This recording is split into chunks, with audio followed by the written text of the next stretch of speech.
30 মিনিটের জন্য না, আমি 1 মিনিটের জন্য 1 লক্ষ টাকা পারিশ্রমিক নিতে পারি। দেখতে হবে আমি কাজটা কি করছি, আমি ব্র্যান্ডিংটা কি করছি, বা আমি কোন প্রতিষ্ঠানের সাথে কাজ করছি, বা আমার প্রমোশনের মাধ্যমে তাদের কতটুকু বেনিফিটস হচ্ছে।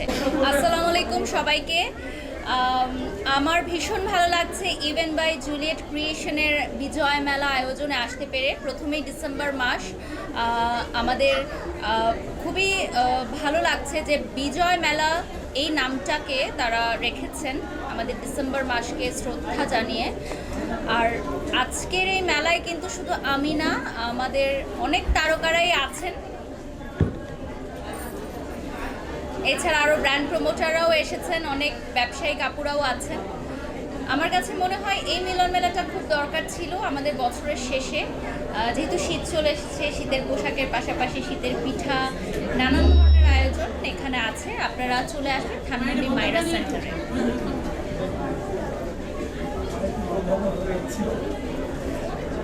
ইভেন বাই জুলিয়েট ক্রিয়েশন প্রতি বছরই এক বা একাধিক এক্সিবিশনের সাকসেসফুল আয়োজন করে থাকেন। গত বছরও আমি এসেছিলাম এবং সবসময় তারা সেলিব্রিটিজ এবং ব্র্যান্ড প্রমোটার এবং ব্যবসায়ীদের একটি মিলন মেলা তৈরি করে।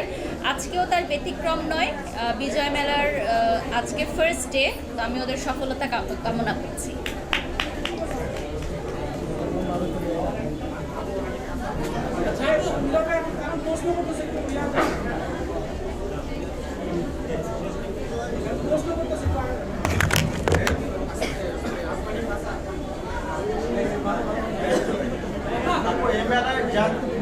আসবে এবং উদ্বোধন করবেন এবং স্টল ভিজিট করবেন, তো আপনি বরাবরের মধ্যে কিন্তু আপনার উপর বিশ্বাস দিদি তাদেরকে নিয়ে আপনি কাজ করবেন।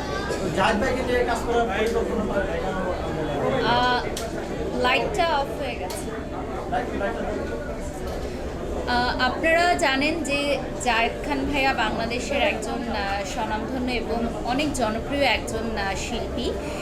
তার প্রথম শুভ উদ্বোধন অনুষ্ঠান কিন্তু আমার সাথে ছিল। আমি নিজেকে অনেক সৌভাগ্যবান মনে করি এজন্য। ধানমন্ডিতেই আমরা করেছিলাম ফার্স্ট। উনি যেই শুভ উদ্বোধনটা করেছিলেন সেটা আমার সাথে ছিল। তো তার ধারাবাহিকতায় ভাইয়ার সাথে আজকে আবারও কাজ হচ্ছে। ভাইয়া খুবই অমায়িক একজন পার্সন এবং খুব হেল্পফুল একজন পার্সন। আমি বলবো সে এত ব্যস্ত থাকে, এত নানাবিধ কাজে ব্যস্ত থাকে, তারপরও যখন আমরা তাকে যে কোনো প্রয়োজনে টেক্সট দেই বা কল দেই, ভাইয়া অলওয়েজ রেডি টু মানে একদম সার্ভ, মানে সব সময় সবাইকে হেল্প করে। এইটা আমি অন্যান্য জায়গায়ও শুনেছি এবং আমার নিজের অভিজ্ঞতা থেকেও বলছি। উনি খুবই চমৎকার একজন মানুষ।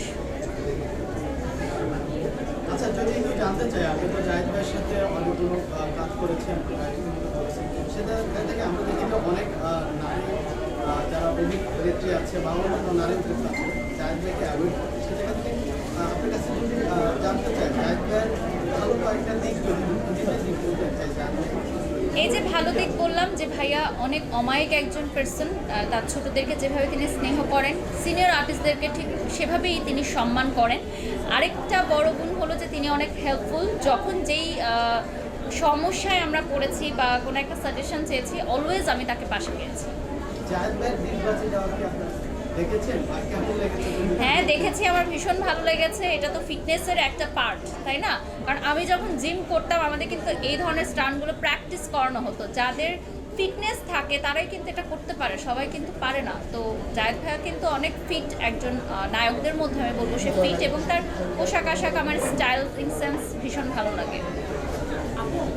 করোনার পর থেকে আমরা জানি যে উদ্যোগটা বেড়েছে, অনেকটাই বেড়েছে।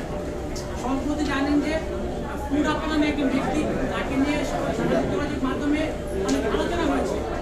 আসলে এই ব্যাপারটা আপনি কীভাবে দেখেন? আসলে সত্যি বলতে যে যারা আমরা পাবলিক প্ল্যাটফর্মে কাজ করি তাদের ব্যক্তি জীবন নিয়ে মানুষের আগ্রহ থাকবেই, কিন্তু সত্যটা সবসময় তুলে ধরতে হবে। কারণ সত্যের উপরে আসলে কোনো কথা নেই। কারণ আমরা যখন একটা ফলস কথা বলে ফেলি সেটার রিটার্নের কিন্তু কোনো সুযোগ নেই পরবর্তীতে। তো ক্যামেরার সামনে প্রত্যেকটা আর্টিস্টকে, আপনি যার নাম মেনশন করলেন আমি তার নামে বলছি না, আমি প্রত্যেকটা আর্টিস্টকেই বলছি যে একটা কথা ক্যামেরার সামনে বলে ফেলে সেটা কিন্তু রিটার্ন করার সুযোগ থাকে না। তো অবশ্যই আমাদের ভেবে চিন্তে বলতে হবে, সেটা প্রফেশনাল হোক আর পার্সোনাল লাইফ কেন্দ্রিক হোক। আমাদের ডেফিনেটলি এক একটা শব্দ উচ্চারণের ক্ষেত্রে 10 বার ভাবতে হবে। এই জন্য কিন্তু আমি খুব কম কথা বলি আর আমি খুব কম মানুষের সাথে চলি, কারণ আমি মনে করি বোবার কোনো শত্রু নেই। আমরা দেখেছি আপনি যখন লাইভে যান তখন আমরা অনেক ধরনের সমালোচনা করে থাকি আপনাকে সমালোচনা আলোচনা তাকে ঘিরেই হয় যে ভালো করে, হ্যাঁ, যে লাইমলাইটে থাকে। আমি যখন মিডিয়াতে কাজ স্টার্ট করি 2007 সালের ঘটনা, তখন কিন্তু আমাকে ঘিরে কোনো নিউজও হতো না, আমাকে নিয়ে কোনো সমালোচনাও হতো না, আলোচনাও হতো না।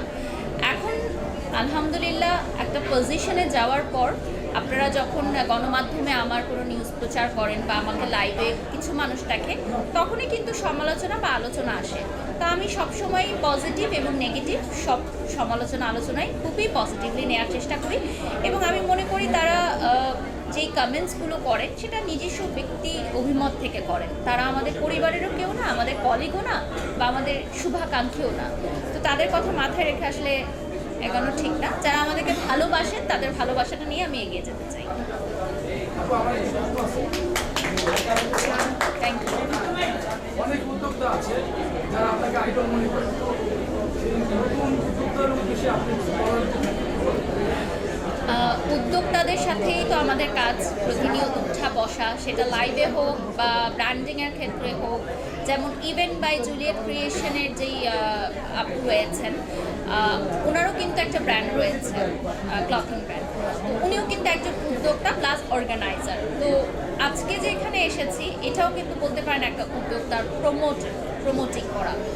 প্রত্যেকটা কাজে কিন্তু আমাদের ব্যবসায়িক প্রতিষ্ঠানের সাথেই হয়ে থাকে ব্র্যান্ডিংয়ের ক্ষেত্রে। তো তাদের সাথে আমাদের সম্পর্কটা খুবই সৌহার্দ্যপূর্ণ হওয়া উচিত, বাট প্রফেশনালিজম মেনটেন করাটা অনেক গুরুত্বপূর্ণ। আমাদের ব্র্যান্ড প্রমোটার এবং উদ্যোক্তাদের মাঝে খুব সুন্দর একটা ফাইন লাইন থাকতে হবে, যেটা হবে শ্রদ্ধার, সম্মানের, ভালোবাসার এবং প্রফেশনালিজমের।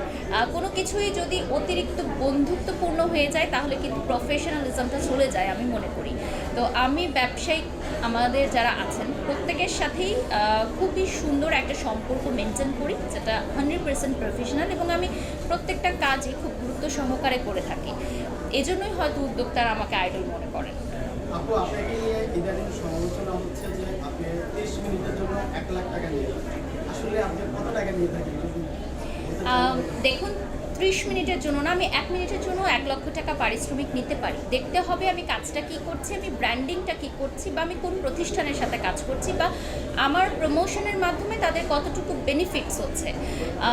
তো এটা আসলে ব্যবসায়িক প্রতিষ্ঠানরা নির্ধারণ করে দেয় যে আমার কাছ থেকে তারা কতটুকু কাজ চাচ্ছে, কীরকম প্যাকেজ চাচ্ছে। যেমন আমাদের অফিসিয়াল ফেসবুক পেজে যখন কোনো প্রতিষ্ঠান কন্ট্যাক্ট করেন, আমরা কিছু প্যাকেজ দিয়ে দিই।